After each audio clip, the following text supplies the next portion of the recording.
Coming up next on Making Moves.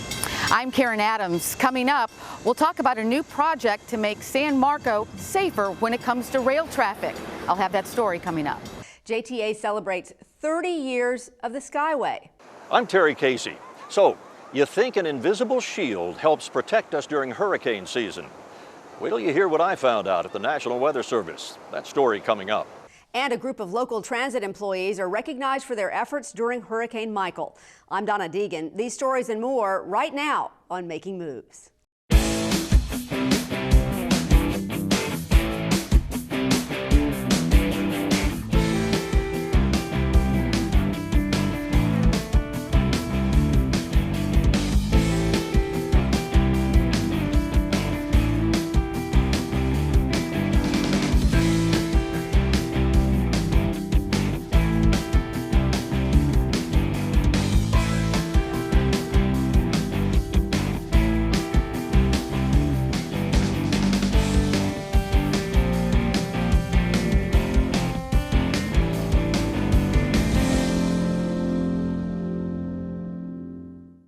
Hello and welcome to another edition of Making Moves. I'm Donna Deegan. In today's show, the Skyway turns 30. We'll take you downtown to the celebration and give you a glimpse into the future of the city's elevated people mover. JTA is finalizing plans for its latest transit hub. We'll tell you where, but we begin with a new proposal to change fares on many of JTA's transit services. As we told you in our last show, JTA is proposing a rate hike for most of its transit fares for the first time in 7 years. The authority's outreach team traveled throughout the city to provide customers with information about the proposal and to answer questions on the planned increases. But while it's assumed that most customers would rather not see a price increase, the pushback at JTA's public meetings has been minimal.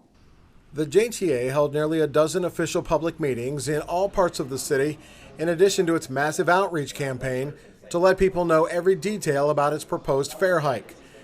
Company executives, including CFO Greg Hayes, who appeared on Making Moves last month to introduce the proposal, were in full attendance at the meetings to handle any questions. But questions were few after attendees came and were greeted with a video presentation, including a message from CEO Nat Ford that explained the reasons JTA was now asking for the increase and why it waited 7 years to do it. When I became CEO a little over 6 years ago, I promised to deliver you a world-class transportation system. You wanted newer buses, better and more frequent service, and more bus shelters. All of those requests were valid. I think you'll agree we've delivered on that and more. It all began with our route optimization initiative that completely transformed the bus system. We expanded our operating hours, especially on the weekends, and made routes more direct and easier to understand. You responded by riding more. In fact, ridership climbed nearly 6% after ROI, and we thank you for that. In 2013, our on-time performance was significantly underperforming at only 65%. Now our on-time performance is up to 80% and still climbing, but we are still not satisfied, so we keep working. We addressed the need to have more buses coming more often. In 2014, there were only 2 routes with 30-minute frequency and none with 15 minutes or better service. Now there are 13 routes running at 30-minute frequency and 5 operating every 10 to 15 minutes.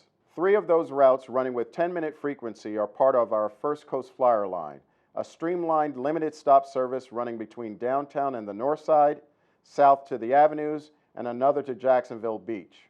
With the Flyer routes came all new compressed natural gas buses. Nearly half of our current fleet, 88 buses so far, are now running cleaner, quieter, and more efficiently on CNG. We also know that it takes more than fancy new buses to keep you riding. So we added free Wi-Fi to all JTA vehicles so you can listen to music, work on your laptop, shop, or check your email during your trip. After hearing from the CEO about the many upgrades and improvements JTA has done to its bus system over the past 5 years, the customers we spoke with were satisfied with what JTA was proposing and seemed comfortable with a fare increase. I used to live in Atlanta, and all the bus systems in the Atlanta area charge $2.50. I mean, here, I can go where I need to go, and I could ride for $1.50. 25 cents more for cash fares is not that. It's not asking too much. I was concerned about it. but I think it's okay. I think it's okay. I don't think it's that big of a rate cake. Well, the price change doesn't affect me that much. I get the reduced fare, disability reduced fare, so it would cost me $2 more. So that doesn't break the bank, $2 more. For me, it doesn't. When you spread out the increase, it's not that much, and it saves you so much more than driving a car, the insurance, gas, and everything. Everyone knows that. The board voted to move the plan forward to a formal public hearing to get final feedback from customers. In downtown, Bill Milnes, JTA Making Moves. Some exciting news for anybody who's ever been frustrated by stopped freight trains in San Marco. As Making Moves correspondent Karen Adams reports, Jacksonville is getting $18 million in federal dollars to help relieve those dreaded traffic delays.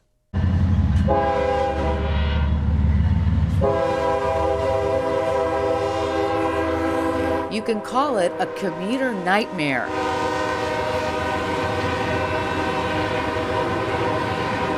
The trains running through San Marco and parts of downtown Jacksonville are frustrating since you never know how long you're going to have to wait. It could be a couple of minutes, up to a couple of hours. Susanna Barsky lives in San Jose Forest. She knows the frustration firsthand. Her daughter Elia goes to Bishop Kinney High School. And once about every 3 weeks, we'll get stopped by the train and she will be late for school. And it'll make her very late for school. So it's very inconvenient. It can be a real inconvenience. Another problem with potentially serious consequences, the trains can block access to the South Bank Medical Complex, forcing ambulances taking patients to the hospital to sit and wait. It's reasons like these that caught the attention of the U.S. Department of Transportation. A newly approved $35 million project is in the works to fix the problem.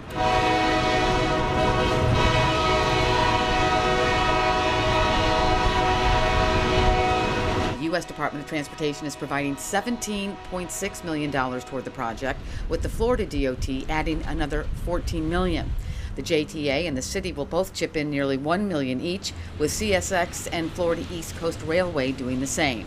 With that money, newly elected councilwoman Leanna Cumber says that Jacksonville will see the creation of a pocket track, which will also serve as a holding area for trains to wait, instead of sitting in the middle of San Marco. What it does to stop that is build a 7,000-foot pocket track on the other side of the river on the north bank, so that if there's congestion in the Moncrief Beaver Street yard, CSX can just move the train that's going north from the Bowden yard into the rail yard. So it will no longer sit, oh and look, we have a train.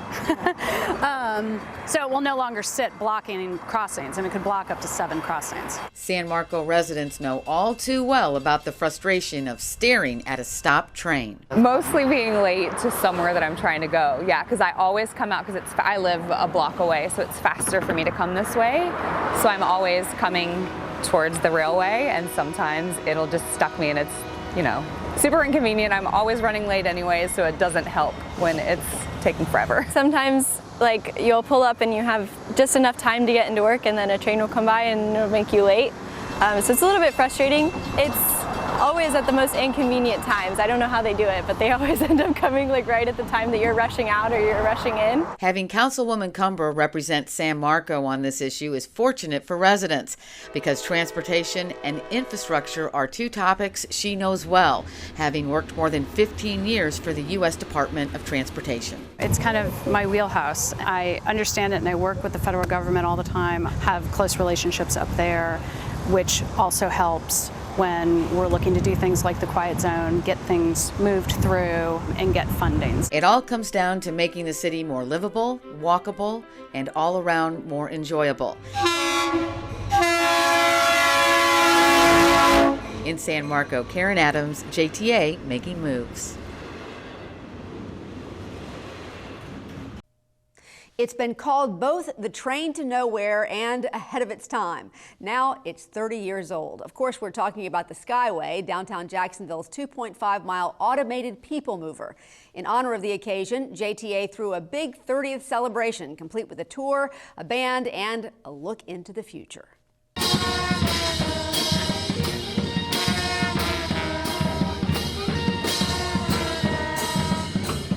30 years of anything is worth celebrating, so at the 30th anniversary of the Skyway, JTA threw a party in Hemming Park. It's been 30 years of perseverance, 30 years of grit, 30 years of hard work keeping this system up and running. Jacksonville's past, present, and future all merged into one, with current trains running on the track above, while a new autonomous vehicle, the planned transit alternative of the future, was sitting anxiously awaiting its turn. I think many of you have had an opportunity to see the vehicles that we're testing, the autonomous vehicles, and if you look over here to your right, my left, you can see the third vehicle that we have brought to the test track, and that we're testing these new technologies to make sure that they're safe and that they're efficient and they're able to serve the needs of our community. Interested citizens checked out the new AV with wonderment and amazement of what's to come. What do you think of the automated vehicle and its future in Jacksonville? Oh, this is real nice. I didn't know it's smaller and I would like to try it. The event opened with a VIP tour of the Skyway Operations and Maintenance Center in Brooklyn. You might say this is where the magic happens. Where the trains are going, the arrows that you're seeing that's being thrown out is actually the route that the train is going, the direction it's going. So you have the north side of downtown, and then you got to cross the river, which is the south side of the system that we also run. Taking people from one side of one part of the downtown to the other. We have the ability to monitor all the stations of what's going on, so we always have eyes on what's going on at all times.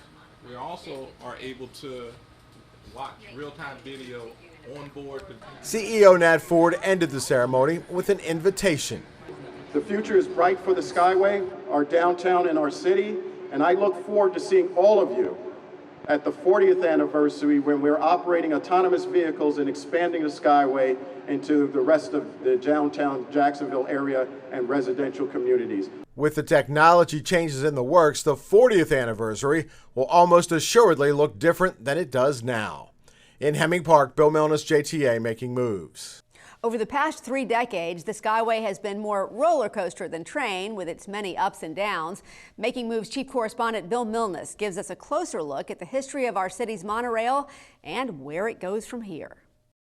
In the 1970s, when the federal government first broached the idea to the city of Jacksonville about building a people mover in its downtown, it made sense. The business district was thriving, filled with department stores, banks, insurance companies, and more. The city swelled with tens of thousands of workers during the day, and the lure of a Skyway-type vehicle to move them around the business district was strong.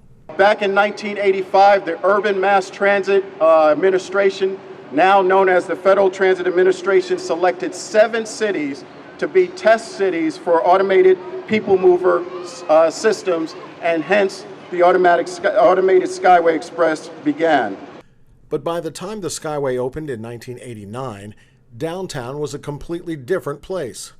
Most of the major businesses had moved to the suburbs, taking would-be Skyway passengers with them. Over the years, obviously, downtown's started to wane as it related to population and retail.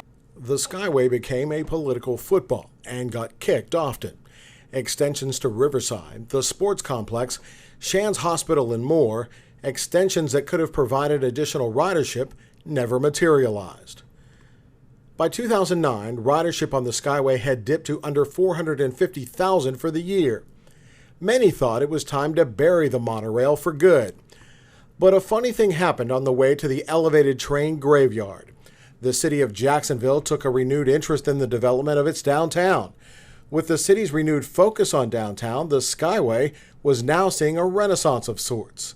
And just 3 years later, Skyway ridership was up to more than 800,000.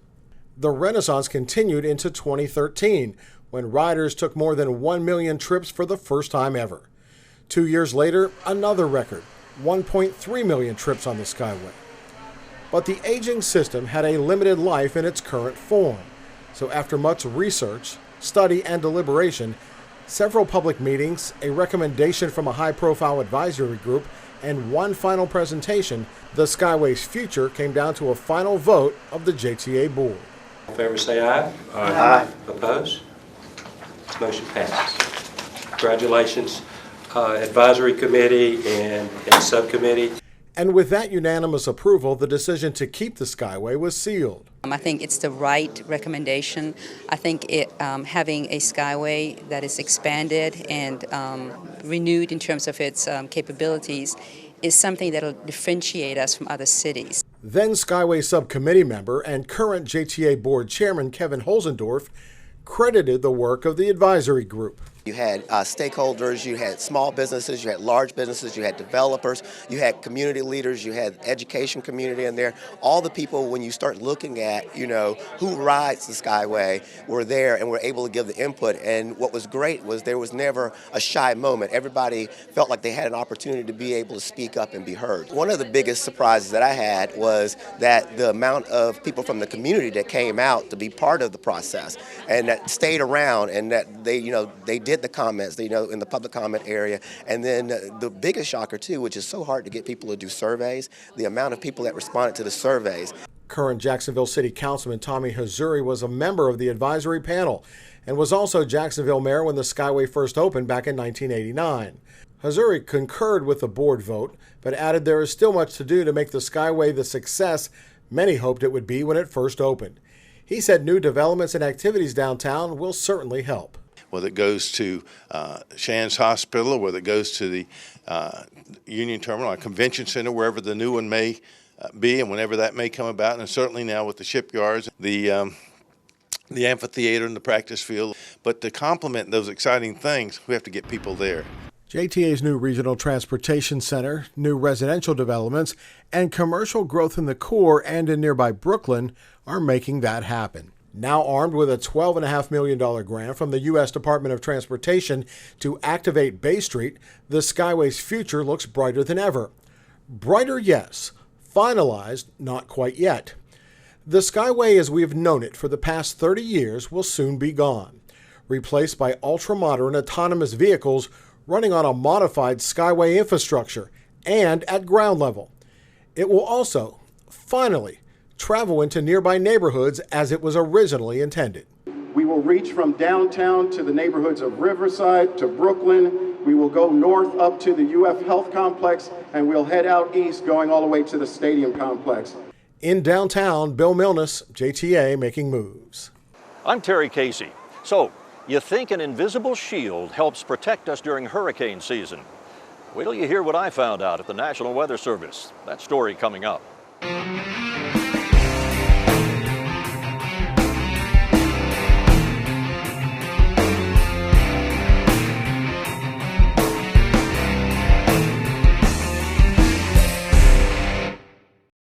Summer's nearly here, and JTA has a great new way to get you to the beach. The First Coast Flyer Red Line. JTA's latest bus rapid transit line runs between downtown and Jacksonville Beach. You'll love the comfort of our brand new compressed natural gas buses with free Wi-Fi, in-bus video monitors with real-time news and information, and fewer stops. On weekdays, the Flyer runs every 10 minutes during peak hours. JTA's First Coast Flyer Red Line. Make it your new ride to the beach.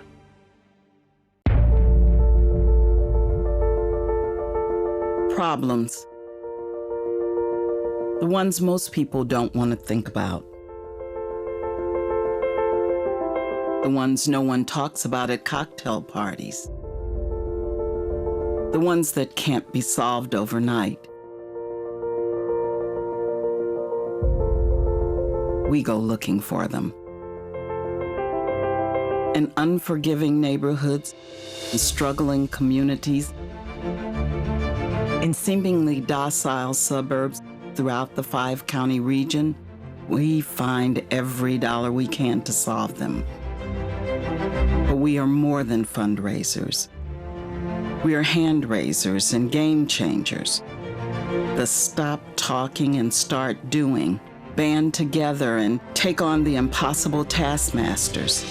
United, we fight student challenges in the classrooms of Duval County. United, we help families make ends meet in Springfield.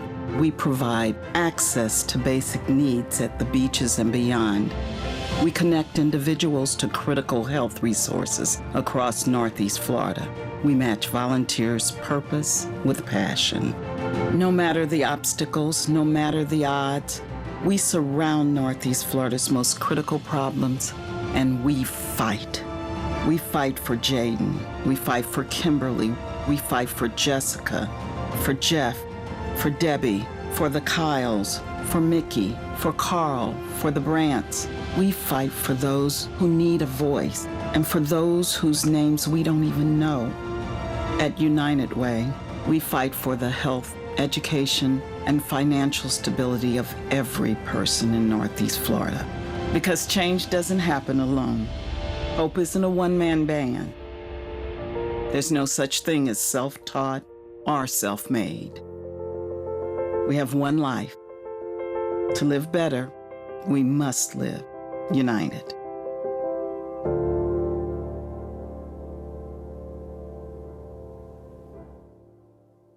Everyone should know how to do hands-only CPR. If you see a teen or adult suddenly collapse, all you need are 2 simple steps. Call 911 and push hard and fast in the center of the chest until help arrives. Just push to the beat of the classic song, Staying Alive. It really works. You didn't let me finish. I really do know this stuff. If it wasn't for disco, I'd be dead. Staying alive. Staying alive. You're watching Making Moves, the most honored public transportation news and information program in the country. Welcome back to Making Moves. We are now officially into hurricane season. And the thing about Mother Nature is she can be very temperamental. You never really know if or when she'll unleash her fury. So we must remain vigilant and heed the warnings of the experts. Keeping an eye out on the tropics and in the process helping to keep us all safe are the folks at Jacksonville's National Weather Service. Making Moves senior correspondent Terry Casey paid a visit to their Northside office to find out how they do it. It's hurricane season, and Florida's nearly 1,200 miles of coastline are potential targets on the state's 3 sides that touch the Gulf, the Straits, and the Atlantic. All are at risk. That includes Northeast Florida. But we have been pretty lucky over the years. Some say it's the shape of our coastline that wards off the storms. Others claim it's the area's geographic location. Here's what the guys at the National Weather Service say. First off, those who forget history are doomed to repeat it. And if we go back into the 19th century, there is a significant hurricane history in Northeast Florida and Southeast Georgia, including the city of Jacksonville. Al Sandrick, formerly with the National Hurricane Center, is a meteorologist at the National Weather Service office in Jacksonville and says the area was peppered by major hurricanes in the 19th century. Just because we don't remember it doesn't mean it didn't happen. Many people do remember Dora. She tore through in 1964. And if we had a repeat of Hurricane Dora, there would be tremendous damage to our coastal infrastructure. Whether it's Dora, Andrea, or some other storm, tracking begins early on. Well, we begin tracking a storm a lot of times in the computer models and on satellite imageries days in advance of the system actually becoming a storm. But when you look at the real big hurricanes, they actually come off the coast of Africa. It's a long journey, and the ones that hold together feed off the warm, deep waters, becoming larger and more powerful on their way across the Atlantic. People have to realize that water kills, and it is one of the most dangerous parts of a hurricane, either freshwater flooding or storm surge. Northeast Florida and Southeast Georgia has a dubious distinction of being one of the highest storm surge potential areas along the eastern seaboard of the United States. The reason for that is that shape of the coastline that people like to talk about. What's the potential storm surge from a Category 4 hurricane that hits these areas? We look at Georgia first.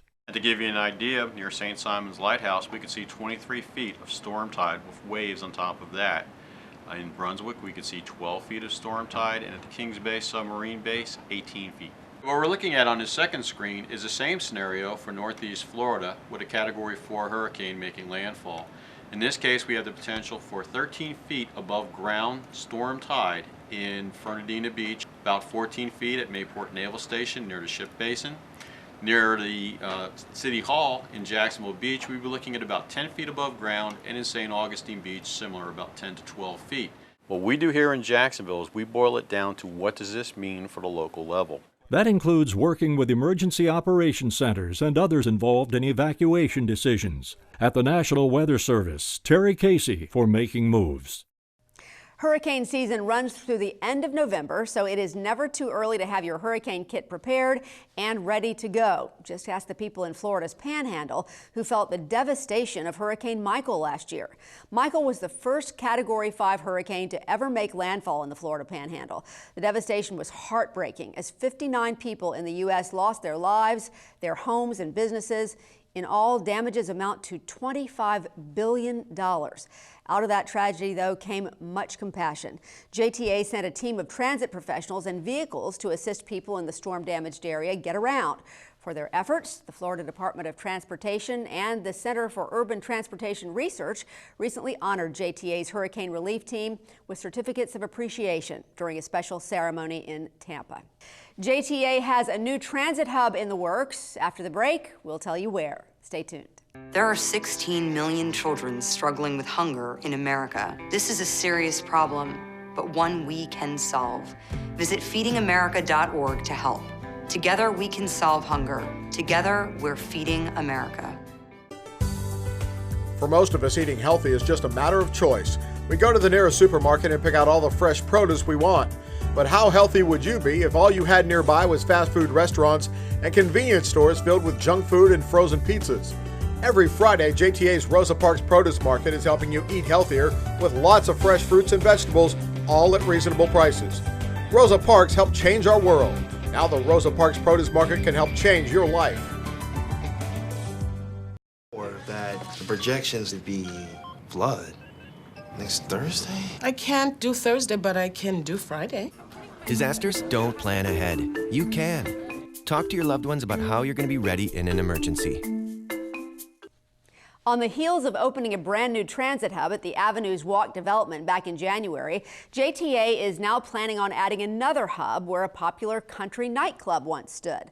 The 2.8-acre site at the Phillips Highway and Bowden Road intersection, once home to the Crazy Horse Saloon, has been identified as the location for JTA's latest transit hub for the First Coast Flyer, Blue Line, and other fixed route buses.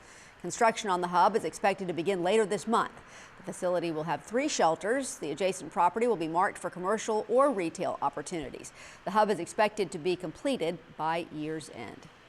And that wraps up this edition of Making Moves. We thank you for taking the time to join us. Remember, you can check out past episodes anytime online at jtafla.com. You can also find stories and other exclusive content when you like our Facebook page at facebook.com/JTA Making Moves.